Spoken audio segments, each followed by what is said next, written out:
busy ako sa kaka-engage, kaka-reply sa mga comments ng mga followers.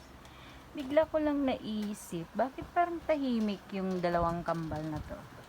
Ano kayang ginagawa ng kambal na to? Ayan. Pala, may ginagawa sila. Busy silang dalawa. Sinisira nila yung kanilang, parang harang kasi to harang sa kanila para hindi sila mahulog. So, sinisira nyo yung harang para makalabas kayo. Ganon.